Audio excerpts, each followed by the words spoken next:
Mau nanya Pak Ustadz, bagaimana bisa ada orang kafir dan Yahudi?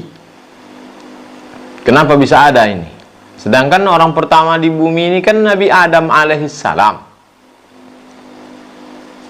Adam punya anak yang masyhur kita kenal dalam riwayat, Qabil Habil, walaupun banyak anak-anak yang lain.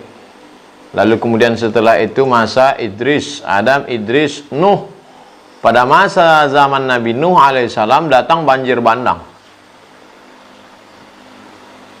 Lalu kemudian selamatlah 3 anaknya, Sam, Ham, Yafis. Bisa dilihat kisah ini dalam kitab Al-Bidayah wan Nihayah, ditulis oleh Imam Abul Fida Ismail Ibnu Katsir, tarikh sejarah. Lalu kemudian setelah Nabi Nuh alaihissalam meninggal dunia, mulailah umat Nabi Nuh ini rindu kepada Nabi Nuh. Dibuatlah patung. Patung anak cucu Nabi Nuh itu menjadi orang-orang soleh, orang-orang baik, namanya Wad, Suwa, Ya'uth, Ya'uq.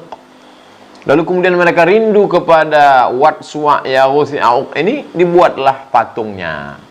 Belum acara sembah menyembah, tak ada nyembah. Hanya sekedar rindu saja. Generasi pertama. Generasi kedua mulai meminta. Generasi ketiga mulai menyembah. Inilah awal muncul kekafiran. Begitu ajaran Nabi yang lama itu hilang, datang Nabi yang baru menghidupkan lagi.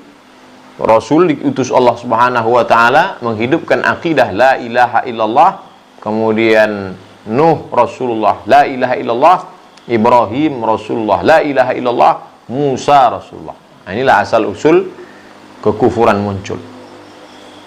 Lalu Yahudi ini datangnya dari mana? Nabi Ibrahim alaihissalam punya anak namanya Ishak. Ishak punya anak namanya Yakub.